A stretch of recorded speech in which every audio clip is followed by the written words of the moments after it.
24 novembre 2023. Bonjour les amis, alors on se retrouve pour faire un petit point sur l'actu dans et autour de l'Ukraine, hein, comme toujours.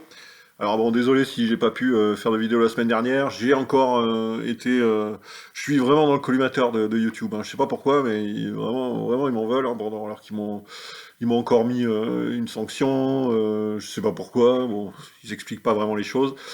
Donc j'ai pas pu faire de vidéo entre-temps. Vous remarquerez en dessous dans la description de la vidéo que bon, les liens ont été désactivés. YouTube a désactivé tous les liens voilà. Alors bon, vous pouvez les copier-coller, hein, si vous souhaitez m'aider, si vous souhaitez m'aider via PayPal ou Tipeee, vous pouvez copier-coller le lien et donc le faire quand même, hein. Et ça, je vous en serai vachement reconnaissant parce que j'en ai bien besoin, hein. C'est pas évident.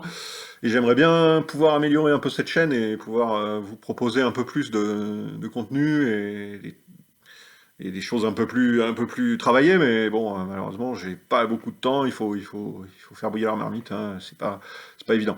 Alors, on va commencer. Alors, merci si vous, je passe vite fait, hein, merci si vous pouvez liker, voilà, tout ce que vous savez, vous abonner, hein. Si vous pouvez vous abonner, ça m'aidera beaucoup. Merci pour faire l'effort de cliquer sur le bouton abonnement, c'est gratuit. Vous pouvez vous abonner, vous serez notifié, vous pouvez mettre la petite cloche pour être notifié des futures vidéos. Comme elles sont un peu irrégulières, c'est toujours pratique. Et puis voilà, et puis si vous un petit commentaire, si vous avez envie, c'est bienvenu. Et je les lis tous, hein, je les lis tous, je réponds quand je peux, et puis je les lis tous. Ah ok, alors bon, on commence. Alors, Zelensky a donné une interview au Sun, le grand tabloïd anglais bien connu. Alors, c'est pas... bon, voilà, il a donné une grande interview. Le Sun est venu à Kiev pour interviewer Zelensky. Alors, bon, c'est pas... Le Sun, c'est pas la réputation de The Guardian ou comment... The Times, ou voilà, même de Daily Telegraph, hein. Dans la presse anglaise, c'est vraiment considéré comme un tabloïd quand même bas de gamme, hein, The Sun, mais très, très, très, très vendu, hein. C'est quelque chose c'est un journal qui se vend beaucoup, mais qui n'a pas la réputation de certains grands journaux comme ceux que je viens de citer. Et donc ils se sont rendus donc à Kiev pour interviewer Zelensky. À mon avis, c'est une commande. À mon avis, Zelensky aurait bien aimé avoir The Guardian, aurait bien aimé avoir un journal plus prestigieux, le Télégraphe ou un autre, mais ça n'a pas été possible, ça ne les a pas intéressés. Et je pense que donc bon bah il s'est rabattu sur le Sun et il a fait venir le journaliste du Sun pour faire une grande interview et essayer de remonter le moral de l'Occident et aussi des troupes, hein, c'est aussi à destination évidemment des Ukrainiens pour montrer qu'il est toujours là, toujours fort et qu'il répond à la presse anglo-saxonne et voilà, et qu'elle se déplace pour venir lui tresser des louanges. Alors les louanges, dans l'interview, on les a, hein. Alors, il est qualifié de cœur de lion, hein, Lionheart, hein, c'est le Lionheart of Kiev, hein, le cœur de lion de Kiev. Alors c'était déjà Churchill, maintenant c'est Richard Cœur de Lion. Voilà, tous les héros du panthéon britannique qui passent, hein, voilà, bon, pour qualifier ce brave Volodymyr. Alors maintenant c'est Volodymyr Cœur de Lion, donc voilà, Volodymyr Lionheart of Kiev. Voilà, bon alors, que nous dit-il d'intéressant dans cette interview? Bon, particulièrement, bon, pas grand-chose, hein, sinon, mais comme d'habitude, hein, plus d'argent, plus de monnaie, d'armes, et voilà. J'essaie d'imiter sa voix, mais je le fais pas bien. Alors, voilà, bon, alors, sinon, il nous dit qu'il a échappé à 5 ou 6 attentats, voire 15 même, selon certaines sources. Bon, alors voilà, c'est un attentat bien sûr fomenté par l'infâme Poutine pour assassiner le brave Zelensky qui est si résistant et si merveilleux. Enfin, c'est cœur de lion, hein, Lionheart of Kiev. Donc 5 ou 6 attentats ont été déjoués. Donc et voilà, bon, alors, bon. Tout ça, à mon avis, s'il y a des attentats contre lui, ça viendra plutôt côté intérieur, hein, à l'Ukraine. Parce que comme je vous l'ai déjà dit dans des vidéos précédentes, euh, notre ami Volodymyr ne dérange pas du tout Poutine, hein. Poutine, il est content d'avoir un clown, d'avoir un acteur de cinéma totalement incompétent et avec un ego surdimensionné face à lui. C'est du pain béni. Mais pourquoi irait-il se débarrasser de Zelensky au risque de voir arriver à sa place quelqu'un de beaucoup plus compétent, beaucoup plus stratège, hein, militairement parlant? Pourquoi prendre ce risque? Ça n'a aucun sens. Jamais les Russes n'ont essayé d'assassiner Volodymyr Zelensky. D'ailleurs, contraire, hein, au contraire, je pense qu'ils auraient plutôt tendance à le protéger, hein, parce il leur est particulièrement utile, de par son incompétence, sa nullité. Qui d'autre se serait acharné aussi absurdement pour essayer de résister à Bakhmut, alors que ça n'avait aucun sens. Ce sont des pertes énormes qui ont été concédées pour rien, puisque Bakhmut est tombé finalement. Toutes ces pertes, tous ces hommes perdus auraient servi énormément dans la fameuse grande contre-offensive de printemps-été ou hier, qui a si lamentablement échoué que maintenant même LCU le reconnaît, hein. C'est un échec total. Les Ukrainiens ont avancé de quelques centaines de mètres en plusieurs mois, en combien maintenant? En juin, juillet, août, septembre, octobre, en 5 mois et demi. Enfin bon, il y a une contre-offensive éclair qui devait en quelques jours arriver jusqu'à la mer d'Azov, couper les deux fronts en deux pour séparer les Russes et puis pour pouvoir envahir la Crimée. Enfin, c'était un plan fabuleux. Les Russes couraient dans tous les sens en panique devant l'avancée des chars léopards de l'armée ukrainienne. C'était merveilleux, mais ça s'est pas du tout passé comme ça. Ça s'est pas du tout passé comme ça. Bon, bah, ils ont gravement sous-estimé les Ukrainiens, donc les Occidentaux, l'OTAN, qui les gère. Hein. Les Ukrainiens ont gravement sous-estimé les forces russes. Alors pendant ce temps, bon bah les pertes énormes continuent. Hein. On a Shoigu, donc le ministre de la Défense russe, hein, le grand ami de feu Wagner, hein, on connaît. Donc Shoigu a annoncé que pour le seul mois de novembre, l'Ukraine avait perdu 13 700 hommes, 13 700 pertes. Alors, il n'a pas précisé si c'était des morts, des blessés, enfin bon. Même si il met tout dans le tas, morts, blessés, etc., c'est énorme. Pour un mois même pas fini. Hein, je veux dire, les 3 premières semaines de novembre, en fait. Hein. Le mois de novembre, il est encore en cours. Hein. 13 700 hommes. Quasiment 14 000 hommes perdus en un mois, même pas. Donc voilà, c'est terrible. Alors on peut douter, hein, on peut dire, voilà, on peut douter des chiffres avancés par le ministère de la Défense russe, hein, bien que, à mon avis, ils doivent être quand même relativement fiables, parce que les Russes ne s'avancent pas à sortir des chiffres du chapeau dont on pourrait vérifier qu'ils sont complètement faux. Là, il n'y a pas de preuves qu'ils sont faux, hein, c'est difficile à prouver de toute façon. Bon, beaucoup de pertes, alors beaucoup de pertes sur Avdiivka, hein, donc qui est en train de tomber. L'est de Avdiivka est tombé hier, hein, hier dans la journée, dans la nuit d'hier.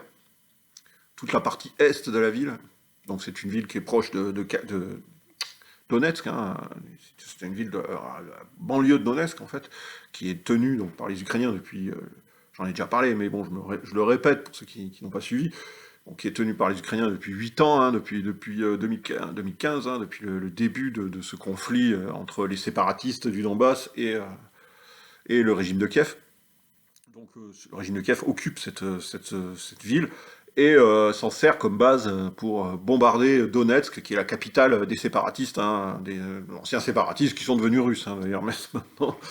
Et donc voilà, il continue depuis 2015 à bombarder Donetsk, hein, depuis Avdiivka, et continue encore récemment.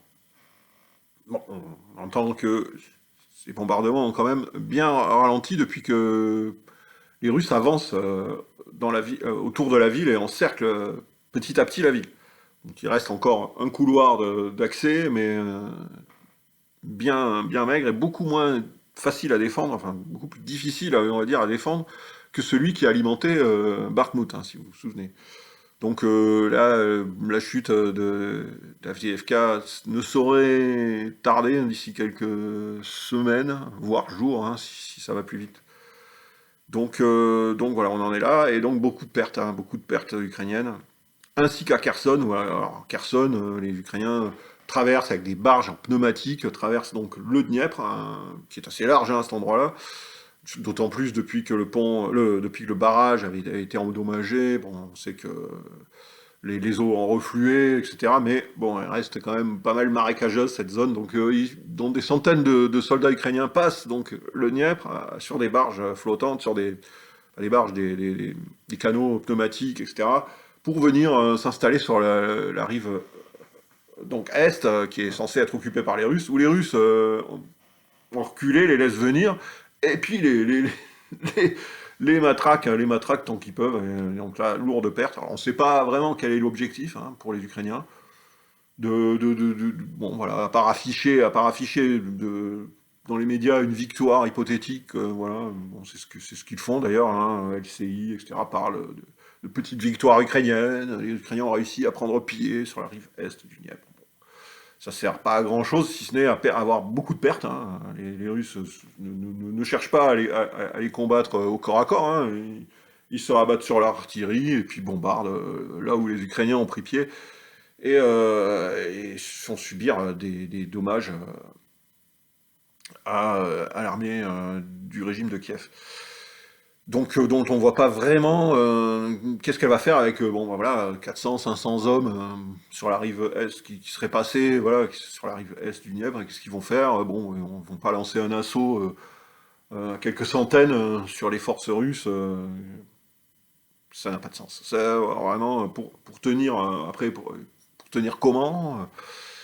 Voilà, bon, moi, il faudrait m'expliquer la stratégie, hein, mais ça, je pense que c'est de la stratégie façon Volodymyr, cœur de lion, Zelensky, le cœur de lion de Kiev. Donc bon, voilà, bon, c'est le cœur de lion n'est pas un très grand stratège apparemment. Alors, alors bon, ouais, voilà, voilà, on en est sur le front. Alors bon, bah, manque d'hommes, ce qui fait que on a pu voir la première vidéo. Alors moi, je vous en avais parlé déjà dans une vidéo précédente, du fait que l'armée ukrainienne a engagé des femmes de plus en plus. Alors moi, j'avais un peu, bon, voilà, j'avais un peu atténué mon propos en reprenant un peu les éléments de langage ukrainiens à mon tort, hein, sans doute, hein, puisque là, on vient de voir, enfin, je vous en parlais. Donc j'avais repris un peu le fait que je pensais que les femmes ne seraient pas envoyées directement dans les tranchées pour combattre dans les tranchées, qu'elles seraient gardées quand même sur des postes un peu plus en retrait, voire pour tirer à la mitrailleuse ou même carrément conduire des camions, etc. Bah non, non. On a une vidéo où on voit trois soldates ukrainiennes dans une tranchée en train de se faire attaquer par des troupes russes. C'est une vidéo ukrainienne, hein, une vidéo qui est sortie. Alors je vais vous la mettre en commentaire hein, sous la vidéo, vous pourrez la voir, hein, je vous la rajouterai après, donc en commentaire, et vous pourrez voir par vous-même. On entend très clairement leur voix hein, quand elles parlent. Hein, ce sont des femmes hein, donc, qui combattent pour l'Ukraine dans les tranchées. Ce qui pour la preuve, donc il y a bien un grave problème de recrutement. Hein. Les hommes âgés commencent à s'épuiser. Il y a plus de jeunes, hein, les jeunes ils sont partis ou ils se cachent. Donc ça devient compliqué, on recrute des femmes. D'ailleurs, on a appris aussi que Zelensky fait pression sur la Moldavie pour que la Moldavie expulse de son territoire tous les Ukrainiens en âge de combattre, les hommes ukrainiens en âge de combattre qui sont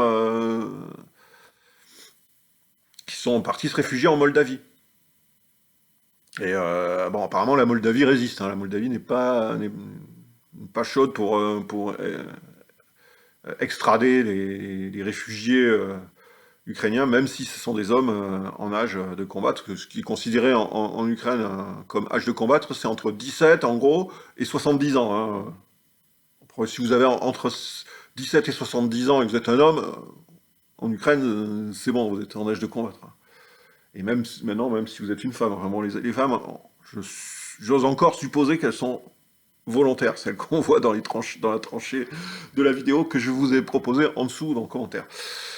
Donc voilà, bon, donc manque d'hommes, hein, voilà. On peut toujours envoyer des armes, hein, on peut toujours envoyer des munitions. Alors bon, on a appris qu'il y aurait encore des munitions qui seraient envoyées par les Baltes, par les Allemands, des armes, etc. Bon, voilà, mais il faut avoir quand même des hommes pour les utiliser. Et ça commence à manquer sérieusement. Voilà, alors bon, après, il y en a qui font désertion. On a su, il y a une semaine qu'un commandant de l'armée de l'air ukrainienne avait déserté, était passé du côté russe avec son Sukhoi 27. Hein. Il a pris un Sukhoi 27, il s'est envolé et il est allé se poser du côté russe. Voilà. Et il passait à l'ennemi. Bon, bah, évidemment, LCU ne nous en a pas parlé, les médias occidentaux n'en ont pas parlé, et c'est pas le seul, hein, c'est pas le seul exemple, mais là, c'était encore un peu plus marquant, parce que c'était un commandant de l'armée, c'est pas un simple pilote, hein, un commandant de l'armée de l'air ukrainienne. Alors bon, moi, comme j'ai posté, comme j'ai tweeté, hein, quand j'ai connu l'info, qu'est-ce qui serait passé si ça avait été avec un F-16? Bon, alors certains m'ont dit, oui, mais le F-16, c'est des vieux avions, c'est pas grave, même si les Russes récupéraient des F-16, ils trouveront pas grand-chose de neuf, parce que c'est des vieux avions. Bon, ouais. Mais c'est avec ces vieux avions que vous pensez que l'Ukraine va gagner. Bon, en tout cas, voilà. Et puis si jamais la France, des fois, si la France se piquait d'aller livrer des rafales à l'Ukraine, bon, ce qui n'arrivera pas, mais enfin bon, on peut imaginer un pilote ukrainien passant de côté russe avec un Rafale, ce serait quand même assez drôle, bon, ça n'arrivera probablement jamais. En tout cas, donc voilà, donc l'Ukraine, donc Zelensky fait pression sur le gouvernement de la Moldavie pour qu'ils extradent. Et je pense qu'il il aimerait bien que tous les Européens extradent les Ukrainiens qui sont réfugiés dans tous les pays européens. On sait que la plupart sont réfugiés en Russie, hein, le plus gros des Ukrainiens sont réfugiés en Russie. Hein. C'est paradoxal, hein, les Français, quand la France était en guerre avec l'Allemagne, les Français partaient pas se réfugier en Allemagne. Hein. Vraiment, les Ukrainiens, c'est un peu différent. Hein. Enfin, de toute façon, c'est très différent selon qu'on parle des Ukrainiens de l'Est ou des Ukrainiens de l'Ouest. Hein. C'est sûr, ce ne sont pas du tout les mêmes peuples. L'Ukraine est un pays artificiel. Hein. C'est pas le seul au monde, hein, il y en a d'autres. Hein. Ça va pas pour autant dire qu'il ne doit pas exister. En fait, c'est un pays artificiel qui doit donc utiliser quand même, enfin, qui doit donc à s'adapter, je veux dire, à cet état de fait, et pour des lois qui permettent à toutes les composantes de cette société de vivre. Et ça n'a pas été le cas hein, sur les 8 dernières années. Les russophones, hein, mais qui sont en réalité des Russes ukrainiens, hein, qui donc vivent à l'est et au sud, dans les régions, principalement dans les régions qui sont aujourd'hui occupées par la Russie, bah, eux, ils ont pas été traités avec égalité par le régime de Kiev, hein, sous la férule des bandéristes de l'ouest de l'Ukraine. Volhynie, Galicie. Donc voilà, bon, ce qu'on pouvait dire sur l'Ukraine. Hein. Une première vidéo de femmes dans une tranchée, en train de combattre les Russes dans une tranchée, de femmes ukrainiennes en train de combattre les Russes dans une tranchée. Je pense que c'est quand même quelque chose à retenir, on en est là. Je pense qu'il serait temps que les Occidentaux se réveillent, hein, disent stop, ça suffit, on est à un point où ça n'a plus du tout de sens, cette guerre est perdue, il faut l'admettre, et admettre que les Russes occupent une partie d'un territoire qu'ils ne céderont pas de toute façon, et que l'Ukraine est totalement incapable de reprendre. Alors bon, évidemment, les fanatiques occidentaux russophobes vont dire « Ah mais non, il suffit de rajouter encore de l'argent, des armes, encore de l'argent, encore de l'argent et des armes, c'est pas compliqué en fait. » Et puis ça va finir par payer, puis les Ukrainiens finiront par gagner, puisque on est les plus forts, l'Occident, hein, on est les plus riches, on est les plus forts, voilà, on est les plus intelligents, il n'y a pas de raison. Bah, si vous pensez que ça va le faire, moi je vous dis que ça le fera pas, mais chacun voit midi à sa porte. Alors bon, on va changer un peu de terrain parce il faut qu'on en parle, hein. Il se passe un événement quand même dans l'Union européenne, hein. L'élection aux Pays-Bas, les élections aux Pays-Bas et la victoire de Geert Wilders, donc le populiste d'extrême droite, anti-islam. Bon, alors bon, voilà, il a gagné même assez largement les élections législatives. Alors pourra-t-il former un gouvernement? Rien n'est moins sûr, parce qu'il va falloir qu'il trouve des alliés, hein. C'est le système euh, néerlandais très très très démocratique, hein. Des élections à la proportionnelle intégrale qui fait que même les plus petits partis sont représentés, ce qui est une bonne chose à mon avis, mais qui donne donc un parlement très morcelé où il faut conclure des alliances, etc. Et donc, est-ce que Geert Wilders sera capable de construire une alliance avec la droite classique qui est bien affaiblie, hein, aux Pays-Bas, mais avec d'autres groupes parlementaires, ça va être assez compliqué pour lui, mais enfin, en attendant, ils ont gagné les élections et Geert Wilders pourrait être pressenti comme Premier ministre. Et si Geert Wilders est Premier ministre des Pays-Bas, les Pays-Bas, quand même, un des pays majeurs au niveau économique de l'Union européenne, Geert Wilders, c'est quand même quelqu'un qui est contre la guerre en Ukraine, déjà pour commencer, qui est proche de Viktor Orban. Viktor Orban, d'ailleurs, qui s'est réjoui sur Twitter, sur X, et il a posté donc un message de félicitations particulièrement réjoui de la victoire de Geert Wilders, et avec un petit extrait vidéo de Scorpion, le groupe de rock Scorpion, et de leur chanson Winds of Change, hein, les vents du changement, hein. Là, c'est leur célèbre morceau Winds of Change. Donc un petit extrait donc, de Winds of Change de Scorpion pour Viktor Orban, pour saluer la victoire de Geert Wilders aux Pays-Bas. Bon, je crois que tout est dit, hein. Voilà.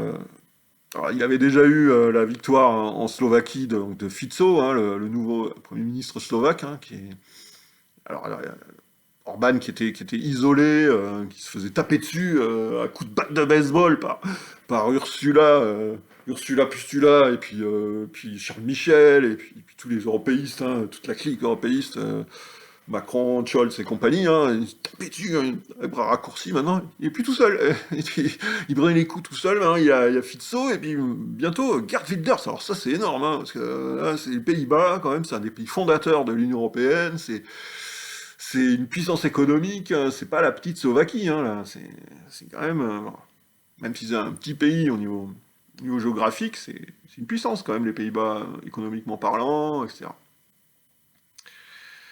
Voilà, alors Mark Rutte, donc le Premier ministre actuel, qui donc, bon, ne s'était pas représenté, sachant qu'il allait prendre une rouste même monumentale. Alors Mark Rutte, c'est un disciple de Davos, hein. C'est un petit soldat de Klaus Schwab, hein. C'est un disciple donc du Forum économique mondial. Et bon, bon, il s'est pas représenté, sachant qu'il n'avait aucune chance, et puis il avait quelques petits projets en tête, hein. Le bruit court qu'il viserait la direction de l'OTAN, hein, remplacer le sinistre de Norvégien Stoltenberg. Et donc voilà, bon, alors, il y en a certains, je pense, qui grincent des dents, hein, qui visent aussi le poste, hein, comme je pense à Kaja Kallas, l'Estonienne, hein, la première ministre estonienne, dont j'ai déjà parlé dans des vidéos, qui est un personnage du camp otanesque occidental, qui est mais vous vous reporterez, une vidéo où je voulais rééduquer les Russes, que j'ai faite il y a quelques mois, hein, il y a déjà un certain temps, peut-être un an, à propos d'elle. Bon, bref, je pense elle est pas très contente de voir Mark Rutte, le néerlandais, lui contester la place, hein, qu'elle visait. En tout cas, Mark Rutte se verrait bien à la tête de l'OTAN, et Geert Wilders, donc, le populiste pro-Orban, ami de Poutine, hein, attention, hein, Geert Wilders, ami de Poutine. Alors bon, alors il serait très anti-islam. Moi je pense qu'il est surtout anti-islamiste, hein, mais même, hein, je veux dire, d'après ce que j'ai vu, il a déjà fait savoir, dans le but de construire une coalition, il doit modérer certaines de ses positions, et que par rapport à ces sujets, l'islam, etc., il allait, voilà, il ne mettrait pas il ne créerait pas de changements radicaux, vraiment très, très, très, très agressifs là-dessus. Donc, à suivre. À suivre, et voilà. Alors bon, on a aussi l'Argentine récemment, donc le fameux Javier Milei mystérieux, hein, un peu bizarre, hein, voilà, on ne sait pas trop sur quel pied danser avec lui. Alors lui, par contre, on sait que par contre, il n'est pas ami de Poutine, il n'est pas, il serait pas vraiment dans le camp des BRICS, hein, il paraît même qu'il voudrait sortir, enfin sortir du projet de rentrer dans les BRICS, puisqu'on a su récemment que sous la pression de Lula, les BRICS avaient intégré l'Argentine dans les futurs membres. C'était parce que Lula, donc le président brésilien, le voulait absolument. C'était avant l'élection de Milei. Bon, maintenant, les choses vont changer. Donc Milei, bon, soit libertarien, ultra-libéral selon certains, libertarien selon d'autres, anarcho-capitaliste. Enfin, un personnage assez... Bon, on verra on pourra juger sur place, hein, sur pièce, hein, de son action. Je n'en attends pas grand-chose de merveilleux. Je pense que c'est quand même un atlantiste, un forcené, un américaniste, hein. Donc je souhaite bonne chance aux Argentins. En tout cas, il n'est pas bien vu par le système, hein, malgré ce que je viens de dire, hein. Cet Atlantis, c'est pas le genre d'Atlantis qui est vraiment chouchouté par l'élite, les élites mondialistes, hein.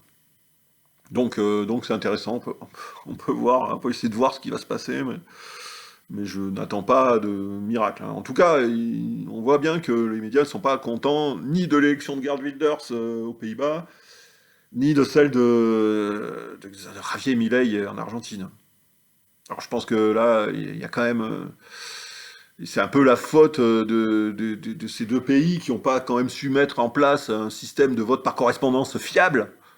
Parce qu'avec un bon système de vote par correspondance fiable, hein, bien élaboré, quelque chose de perfectionné, d'efficace, hein, la vote par correspondance, bordel, c'est vachement important. Donc un bon système de vote par correspondance, eh ben, on n'en serait pas là. Hein, on n'en serait pas là.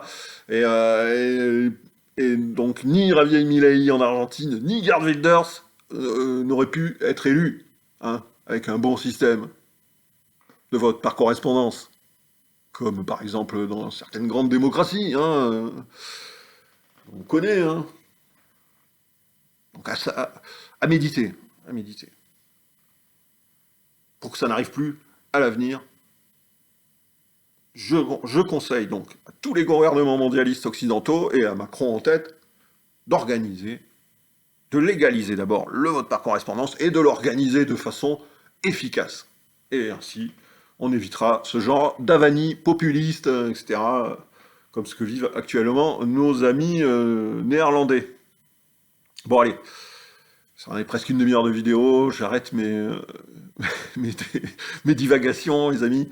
J'espère que voilà, vous avez été vous êtes un peu plus informés de certaines choses dont on parle pas forcément beaucoup dans les médias. Le tout d'une façon, hein, vous me connaissez, vous savez maintenant, vous connaissez mes vidéos, vous connaissez mon style, de façon décontractée, on n'est pas là pour faire, hein, on fait pas du BFM ou du LCU ici, hein.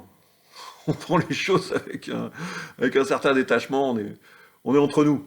On est une petite communauté, on a bien subi, hein, je veux dire, elle a été bien réduite par YouTube, hein, j'ai bien subi toutes leurs sanctions à répétition là depuis quelques temps. J'espère que vous serez encore quelques-uns à regarder cette vidéo, et puis je vous dis à bientôt, j'espère très rapidement, hein, j'espère que je ne ferai pas attendre ce coup-ci, et que YouTube me laissera faire ma prochaine vidéo rapidement.